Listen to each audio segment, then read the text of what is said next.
Right, so we're here outside Cape Town Castle, and I've got here Shaqir Erasmus. He's a tour guide in Cape Town. He's a local from Cape Town who's born in Cape Town, so he knows the area, and well, he's going to be taking us around, so just let him introduce you to what he's going to be showing us this evening.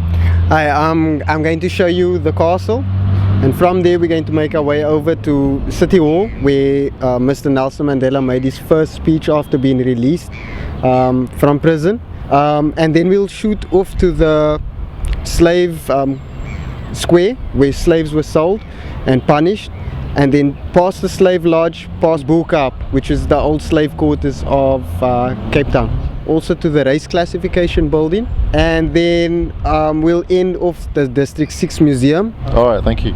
Okay, you'll notice the 6 flags on the castle or the fort.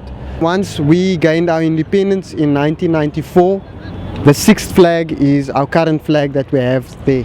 Behind us we have the building, the City Hall building. This building was where Mr. Nelson Mandela, after he was released from Victor Verster prison, and he made his first speech as a free man. Such a lot of people on the square that one couldn't move, and I was there that day. And it was an amazing feeling to finally feel that you're a few steps closer to being free. I'm standing on a point where it says, "On this spot stood the old slave tree." This is the place where many of our colored people's forefathers were actually sold. So this was a place of great sadness. If we stand in here, see in front of you now, that is the slave lodge. So what happened was, the slaves were brought in from where the castle was. There was a harbour close by, and they were brought to this building where they were kept before they were sold at the slave tree over there. On each of these granite blocks you will see names and places, and these were all slave names, people that were owned by other people. Many of the people, when they came over here, they were given names that the slave masters could easily pronounce.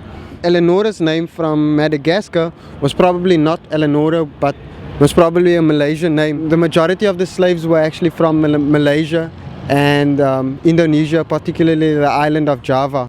So you will see families that were enslaved. Sabotage, droster, that means like a person that abstained from his duties or ran away basically. Slaves were hung, burnt, shamboked, was whipped, flayed, cut open. There was a lot of people that were processed through these areas, and they would then be later taken to Bukaap, where we're going to a bit later. We're sitting in front of the Bukaap Museum. Basically Bukaap was where most of the slaves were actually housed.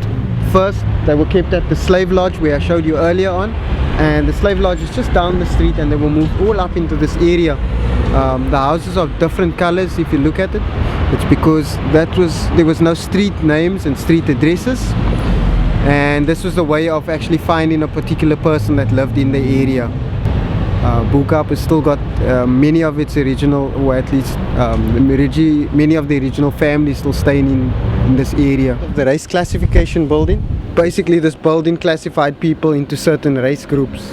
So you will have families that were actually basically split apart, because some families were classified as white, and you will get some families that were classified as colored, or you'll have some families that were classified Bantu, or some classified as colored.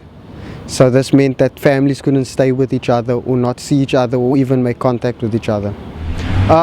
We are in front of the District 6 Museum.